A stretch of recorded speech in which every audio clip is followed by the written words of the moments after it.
Salam cinta buat kalian semua penggemar alur cerita film dimanapun kalian berada. Pada kesempatan kali ini saya akan merangkum salah satu film yang berjudul The Cruise Dead Man's Prey. Sebuah film yang bercerita tentang pembalasan dendam seorang dukun yang berasal dari Indonesia.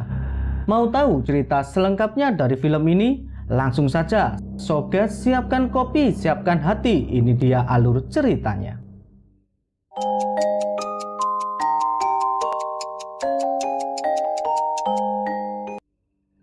Film diawali ketika seorang pria bernama Kim Jong Kyun tewas terbunuh di dalam apartemen miliknya.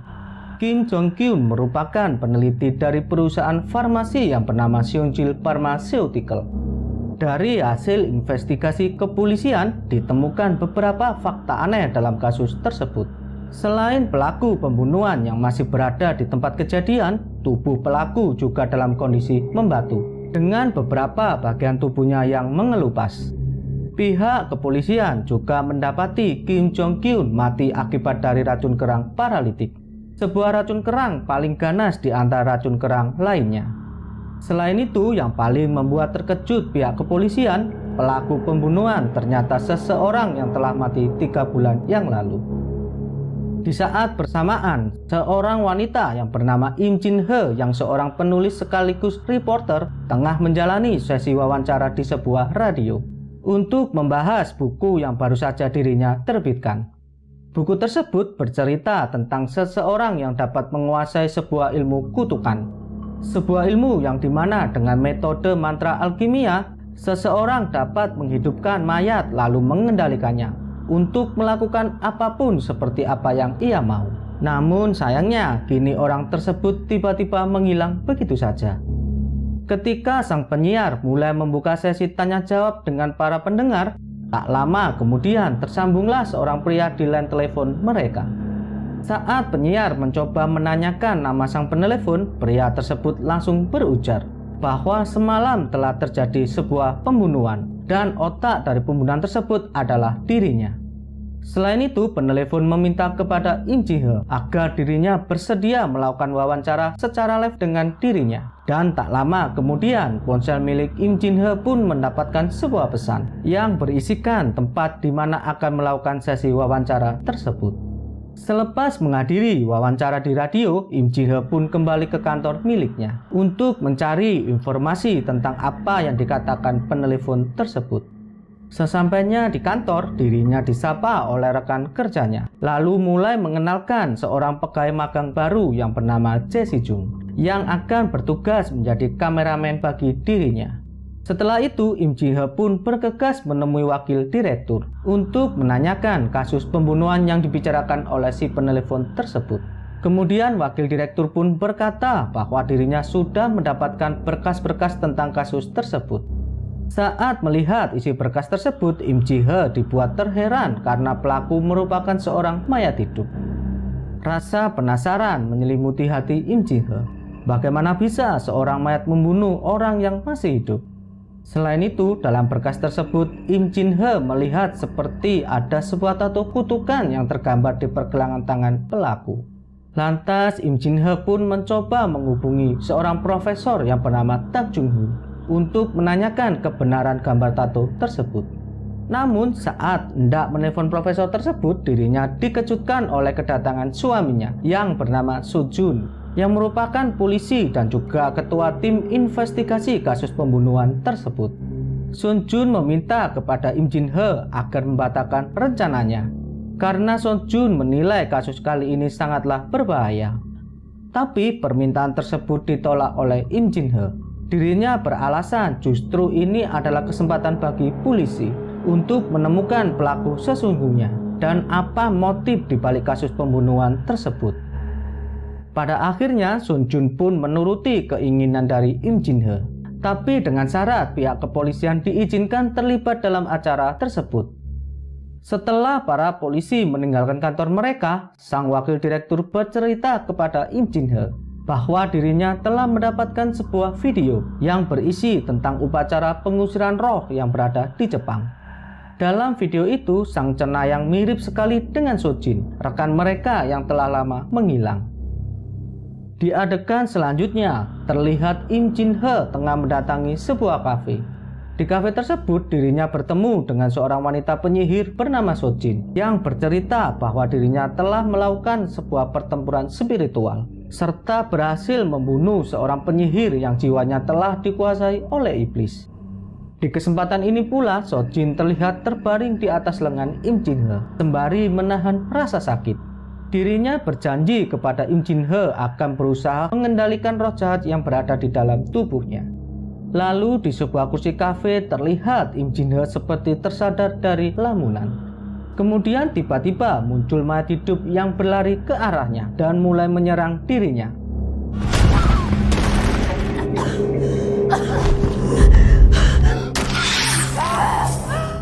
Setelah berhasil menghantam tubuh Im Jin He, mayat hidup itu pun lalu mencekik lehernya.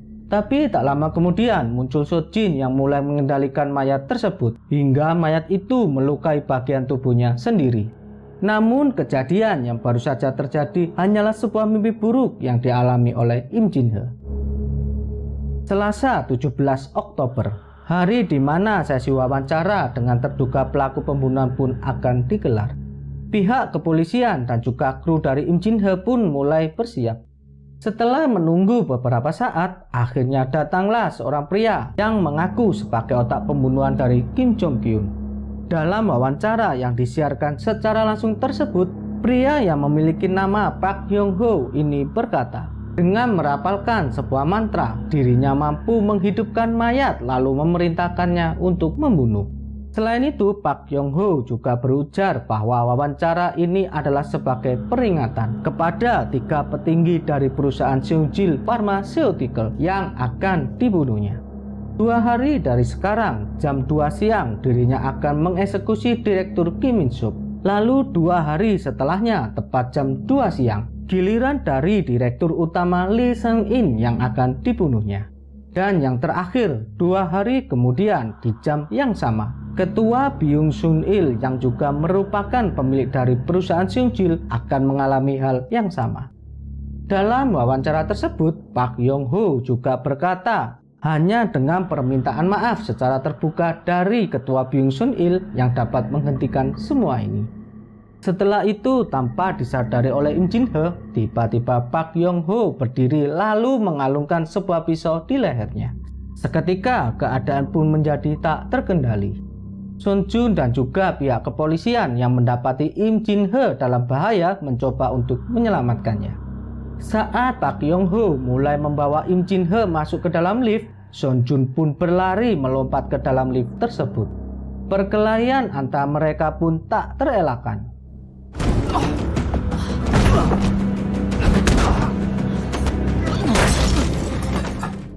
Saat sang suami yang mulai tak bisa bernafas akibat cekikan dari Park Yong Ho, Im Jin He pun mencoba membantu dengan menembakkan pistol ke arah kaki dari Park Yong Ho. Namun tembakan itu tak mempan terhadap Park Yong Ho. Ketika pintu lift mulai terbuka, Park Yong Ho pun memutuskan keluar sembari kembali menyandera Im Jin He. Park Yong Ho yang berada dalam kepungan para polisi, dirinya kemudian berujar kepada Im Jin He bahwa dirinya harus mencari tahu kebenaran tentang ini semua. Dan tak lama kemudian tubuhnya mulai terkelupas dan tangannya pun mulai menghitam sembari dirinya jatuh tertunduk. Di sisi yang berbeda, para petinggi Seongjil Pharmaceutical yang mengetahui adanya ancaman pembunuhan, mereka pun menggelar pertemuan untuk membahas tentang kasus ini. Direktur Kim Min Sup yang menjadi target awal pembunuhan terlihat begitu sangat ketakutan hingga dirinya mendesak Ketua Byung Sun Il untuk segera melakukan permintaan maaf seperti yang diminta oleh sang pelaku. Dirinya beranggapan bahwa ini adalah masalah yang serius karena Park Yong Ho juga merupakan salah satu peneliti dari perusahaan mereka. Namun putri dari Ketua Byung Sun Il yang bernama Byun Min menolak permintaan tersebut. Di sisi yang lain, Im Jin He yang juga berusaha memecahkan kasus ini, dirinya menemui seorang profesor ahli telematika yang bernama Tak Jung Ho. Sang profesor pun kemudian menjelaskan Berdasarkan dari jurnal penelitian Jenderal Yongje, mayat yang telah dibangkitkan dari kematian dapat berbicara serta mirip seperti manusia. Dan dari hasil analisa foto penyelidikan di dua mayat hidup tersebut, di tangan mereka terdapat sebuah simbol yang berasal dari Indonesia. Dari bukti ini, Profesor Tak Jun Hu meyakini dalang dibalik semua ini adalah orang dari Indonesia yang memiliki kemampuan supranatural. Seketika Im Jin He pun terkejut mendengar ucapan dari sang profesor sembari berujar, Dukun santet. Tanpa terasa, hari pengeksekusian terhadap Direktur Kim Min Soo pun telah tiba.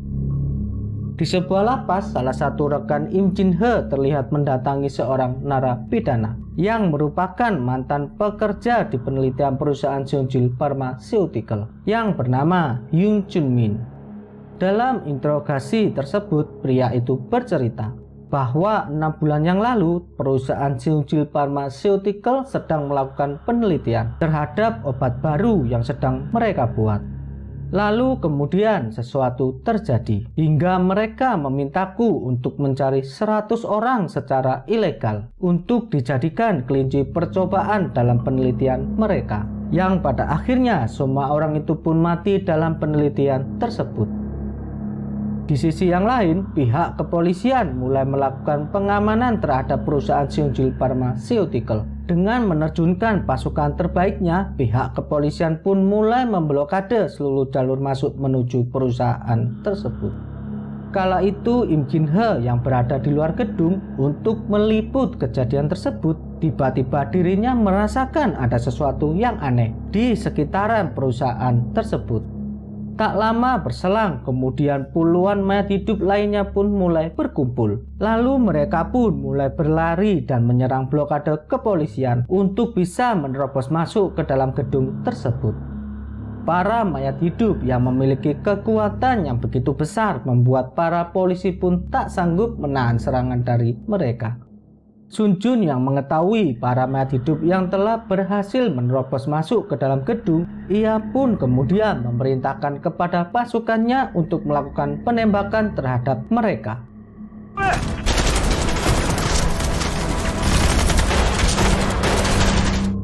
Namun sayangnya tembakan para polisi tak mempan di tubuh mereka. Lalu puluhan mayat hidup itu pun mulai berlari menaiki tangga menuju ruangan tempat di mana Direktur Kim berada.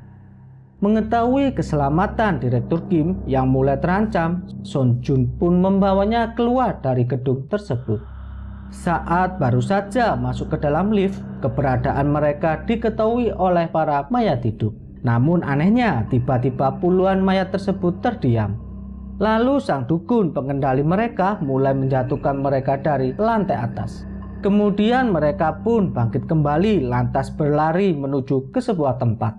Im Jin He yang kala itu melihat mayat-mayat hidup berlari berganti arah, dirinya merasa curiga. Dengan mengendarai mobil bersama rekannya, ia pun lalu mulai menuju ke tempat parkir. Dan benar dugaan dari Im Jin He. Dirinya yang melihat Son Jun tengah diserang oleh mayat hidup, ia pun lantas menabrakkan mobilnya ke arah mayat hidup tersebut.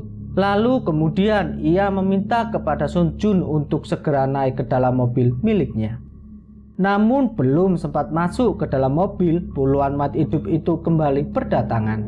Son Jun pun kemudian memerintahkan Direktur Kim dan juga lainnya untuk segera masuk ke dalam mobil miliknya.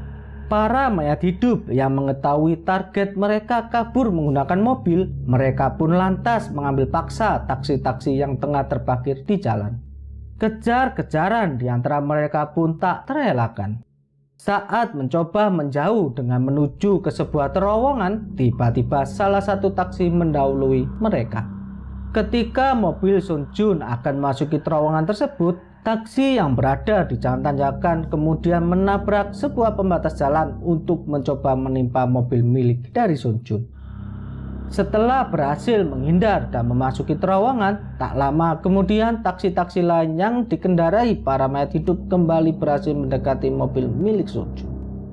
Mereka pun lalu berhamburan keluar dari taksi dan mulai meloncat ke atas mobil milik Son Jun. Mereka pun lantas menghancurkan kaca mobil dan berusaha menarik keluar Direktur Kim.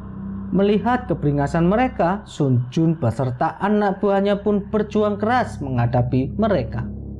Mobil Sun Jun yang mulai tak terkendali pada akhirnya terhenti di ujung terowongan. Mayat hidup yang terus mengejar buruan mereka kemudian kembali menyerang dan mencoba menarik tubuh dari Direktur Kim. Sun Jun yang sudah mati-matian melindungi Direktur Kim pada akhirnya hanya bisa pasrah karena tak mampu lagi menghadapi keganasan dan kekuatan dari mayat hidup tersebut. Setelah berhasil menyeret keluar Direktur Kim dengan menggunakan jari jemari yang mengandung racun kerang paralitik, mereka pun kemudian mencapik-capik wajah dari Direktur Kim hingga membuat wajahnya melepuh seperti terbakar. Setelah berhasil membunuh Direktur Kim, para mayat hidup itu pun mulai berjatuhan satu persatu. Pada malam harinya, Direktur Utama Lee Seon-in yang saat itu menyaksikan kematian dari Direktur Kim, ia pun memutuskan menemui Ketua Byung Seon-il untuk memohon kepadanya agar bersedia melakukan permintaan maaf. Namun Ketua Byung Seon-il menolak permintaan tersebut. Di tempat yang berbeda, Im Jin-he beserta rekan-rekan dari kepolisian kembali berdiskusi dengan Profesor Tak Jun-hun. Dalam diskusi tersebut, sang profesor berujar bahwa satu-satunya yang bisa menyembuhkan Sojun dan juga lainnya dari racun kerang paralitik hanyalah si dukun tersebut. Karena racun itu sebenarnya adalah sebuah kutukan dari sang dukun. Selain itu, dari hasil interogasi dengan Yung Chun-min terdapat sebuah kejadian yang cukup mencurigakan. Dari cerita Yung Chun-min, beberapa waktu yang lalu dirinya bertemu dengan seorang pria yang berasal dari Indonesia dengan berpenampilan yang cukup aneh. Pria tersebut menanyakan tentang keberadaan dari putrinya. Lalu kemudian Yung Chun-min memberikan kontak Park Yong-ho kepada pria tersebut. Dan setelah kejadian itu, Park Yong-ho dikabarkan menghilang beserta 100 mayat korban dari penelitian tersebut. Tapi kemudian tiba-tiba Im Jin-he meminta rekannya untuk menyiapkan sebuah kamera karena dirinya akan melakukan wawancara. Dan tak berselang lama muncullah Direktur Lee di kantor mereka. Dalam wawancara tersebut, Direktur Lee bercerita bahwa penelitian ini bekerjasama dengan Amerika. Sebuah proyek pengembangan senjata kimia yang berbahan dasar dari racun kerang paralitik. Lalu kemudian Im Jin-he menanyakan apakah perusahaan kalian telah merekrut orang-orang secara ilegal untuk dijadikan objek tes dari penelitian tersebut. Dan apakah di antara orang-orang itu terdapat orang yang berasal dari Indonesia? Direktur Lee pun berujar, mungkin bisa jadi seperti itu. Coba kalian lihat di dokumen yang sudah saya bawakan untuk kalian. Setelah mempelajari dokumen tersebut, mereka terbagi dalam 2 tim. Kemudian mulai bergerak menyelidiki kasus tersebut. Tim pertama, Im Jin-he dengan detektif Yo bergerak menuju ke gedung bekas penelitian yang diduga sebagai tempat persembunyian dari sang dukun dan juga tempat di mana para mayat-mayat itu dikubur. Sedangkan tim kedua bergerak mencari informasi ke keluarga korban dan juga mencari bukti-bukti tambahan.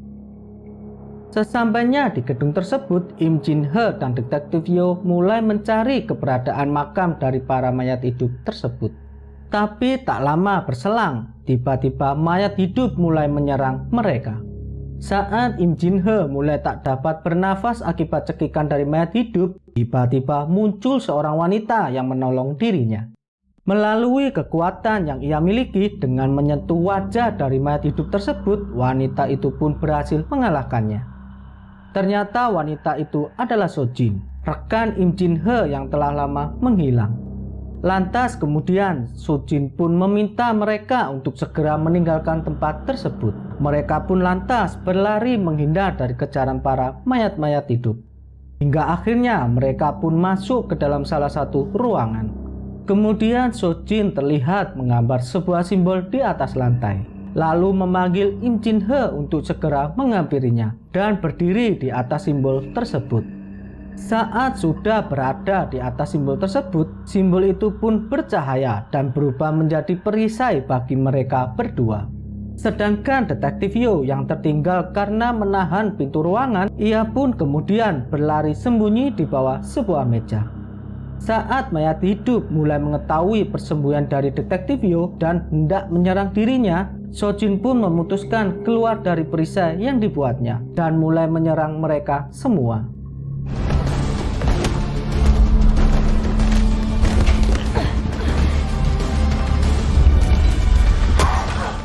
Berkat kemampuan dari Sojin, mereka pun terselamatkan dari serangan para mayat hidup. Singkat cerita, Direktur Lee yang lebih memilih mengakhiri hidupnya dengan cara bunuh diri, pada akhirnya demi melindungi nama perusahaan, Putri Byung-min pun meminta kepada sang ayah untuk melakukan permintaan maaf secara terbuka. Dengan menghubungi pihak dari Im Jin-he, mereka pun menggelar acara permintaan maaf yang disiarkan secara langsung. Namun sayangnya, dalam pernyataan maaf tersebut, Ketua Byung Sun-il terlihat tak bersungguh-sungguh dan terkesan seperti tak merasa bersalah. Melihat hal tersebut membuat Im Jin-he pun menjadi geram. Lalu kemudian dirinya meminta Ketua Byung Sun-il untuk kembali melakukannya secara tulus. Jika tidak, pembunuhan ini akan terus berlanjut. Namun ucapan dari Im Jin-he malah membuat Putri Byung-min tersinggung dan mulai marah serta mencaci maki Im Jin-he. Mendapati keangkuhan mereka, Im Jin-he pun memutuskan menghentikan acara tersebut. Tapi tiba-tiba ponsel Im Jin-he mendapatkan sebuah pesan. Sesaat setelah melihat isi pesan tersebut, wajah Im Jin-he pun langsung tertuju kepada Jae Si-jung. Tanpa disadari olehnya, ternyata Jae Si-jung adalah salah satu korban tewas yang mayatnya juga dibangkitkan oleh sang dukun. Melalui mayat itu, kemudian sang dukun berkata kepada Im Jin-he bahwa dirinya melakukan semua ini demi pembalasan dendam atas kematian dari putrinya. Di saat yang bersamaan, Sojin beserta lainnya yang mulai menemukan persembunyian dari sang dukun mencoba untuk membuka sebuah pintu ruangan yang diduga tempat dukun tersebut bersembunyi. Saat detektif Yo hendak membuka pintu tersebut, tiba-tiba pintu itu meledak hingga membuat mereka semua terpental. Lalu kemudian terlihat sosok pria tua dengan dikelilingi sebuah mantra dengan posisi duduk bersila. Dengan melewati lingkaran mantra yang mengelilingi sang dukun, Sojin pun mulai berusaha untuk mendekatinya.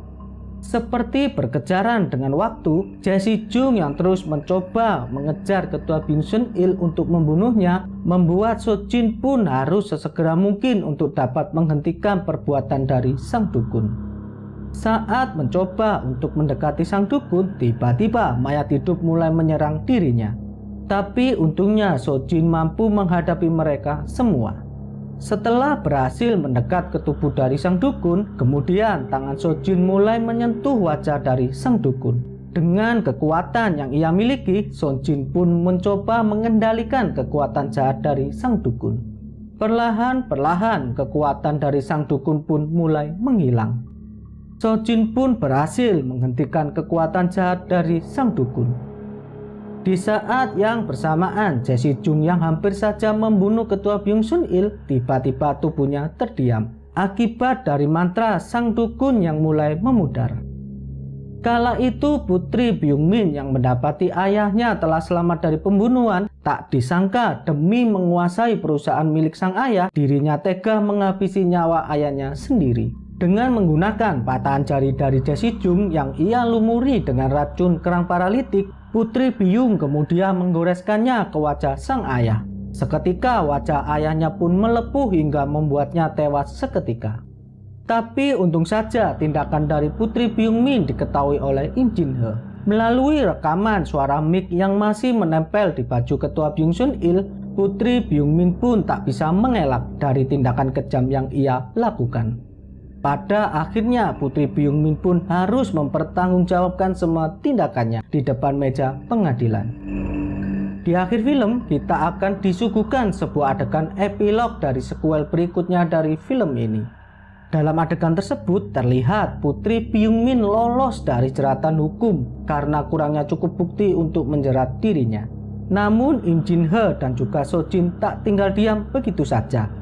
Mereka berniat akan membalas segala perbuatan buruk dari Putri Byung-min. Oke guys, itulah akhir kisah dari film The Curse Dead Man Spray. Tuliskan pendapat kalian tentang film ini di kolom komentar. Dan jangan lupa klik tombol like jika kalian semua suka dengan video kali ini.